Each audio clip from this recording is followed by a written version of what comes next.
लालू यादव ने एक ट्वीट किया। उस ट्वीट में वो अपराध की बात कर रहे हैं। ये तो वैसे ही है जैसे जंगल का शेर अब शाकाहारी होने का बात कर रहा है। लालू जी अगर कानून व्यवस्था की बात कर रहे हैं तो ये तो वही बात हो गया कि अगर बूढ़ा शेर कहे कि अब मैं दूध पीऊंगा, शाकाहारी रहूंगा, तो कोई नहीं मानेगा। प्रसाद यादव का शासनकाल 90 से 97 और उसकी पत्नी राबड़ी देवी का कार्यकाल 1997 से 2005 के बिहार के इतिहास में सबसे अंधेरे दौर के रूप में दर्ज है। इसे जंगल राज कहा गया क्योंकि अपराधी बेखौफ थे और पुलिस तंत्र पूरी तरह से कमजोर पड़ चुका था। National crime report bureau NCRB के आंकड़े के अनुसार 90 से 2004 तक बिहार अपहरण के मामले में देश में शीर्ष पे था। इस अवधि में 5243 अपहरण के मामले दर्ज हुए, जिसमें से कई फिरौती के लिए किए गए थे। व्यवसायी हो, डॉक्टर हो, आम लोग डर के साए में जीते थे। पटना के मशहूर डॉक्टर निर्मल सिंह का अपहरण और हत्या 1990 के इसी दौर की भयावह को दर्शाता है।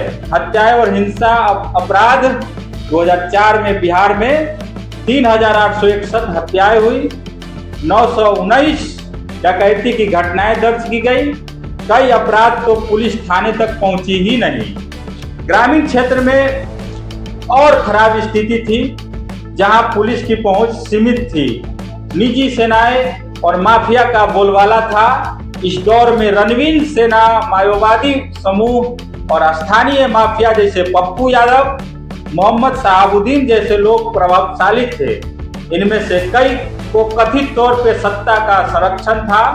शहाबुद्दीन पर सिवान में कई हत्याओं और अपहरणों का आरोप था, फिर भी वे राजद के प्रभावशाली नेता बने रहे। शिल्पी गौतम मर्डर केस 1999 में गया में शिल्पी जैन गौतम सिंह की हत्या ने पूरे बिहार को हिलाकर रख दिया।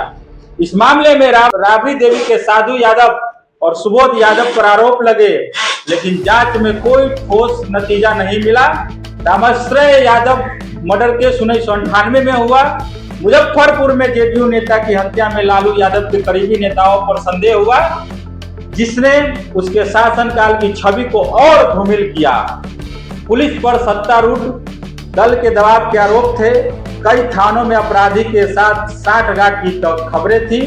पुलिस सुधार के लिए कोई ठोस कदम नहीं उठाए। बिहार की बदनामी का पर्याय है चारा घोटाला। लालू यादव का नाम बिहार के सबसे बड़े घोटाला चारा घोटाला के साथ हमेशा जुड़ा रहेगा। यह 940 करोड़ रुपए का घोटाला था, जिसमें पशुपालन विभाग के फर्जी बिलों के जरिए खजानों से धन निकाला गया। गाय भैंसों के लिए चारा खरीद के नाम पर फर्जीवाड़ा हुआ।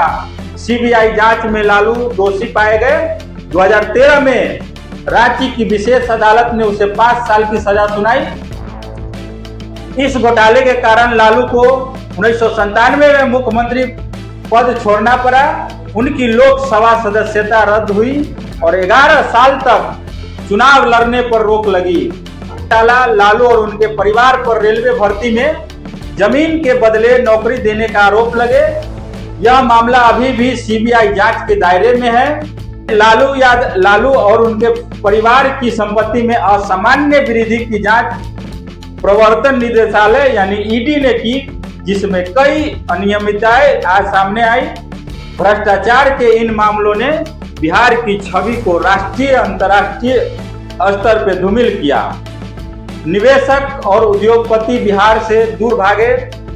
बिहार का बीमारी दौर लालू के शासनकाल में आर्थिक और सामाजिक रूप से देश के सबसे पिछड़े राज्यों में शामिल किया था। 1990 से 2005 तक बिहार का प्रति व्यक्ति आय देश के औसत से काफी नीचे था। 2004 से 5 में बिहार की प्रति व्यक्ति आय मात्र 6095 रुपया थी, जबकि राष्ट्रीय औसत 24,095 रुपये थे। उद्योग का पतन हुआ। अपहरण और रंगदारी डर से बिहार के व्यवसायी पलायन करने लगे। पटना जो कभी व्यापार का केंद्र था, वहां दुकानें कारखाने बंद होने लगे। बिहार की सड़कें जर्जर थी। ग्रामीण क्षेत्रों में सड़कों का अभाव था, जिससे विकास कार्य ठप थे। स्कूल में शिक्षक की कमी थी। 2004 में बिहार में प्राथमिक स्कूलों में 40% शिक्षक पद खाली थे। विश्वविद्यालय में नियुक्तियां रुकी हुई थी। सरकारी अस्पताल में दवाइयों और डॉक्टरों की कमी थी। ग्रामीण क्षेत्रों में स्वास्थ्य सुविधाएं लगभग शून्य थी। रोजगार के अवसर खत्म होने से लाखों बिहारी मजदूर दिल्ली, मुंबई, पंजाब जैसे राज्यों में पलायन करने को मजबूर हुए। बिहार को मजदूर निर्यातक राज्य कहा जाने लगा।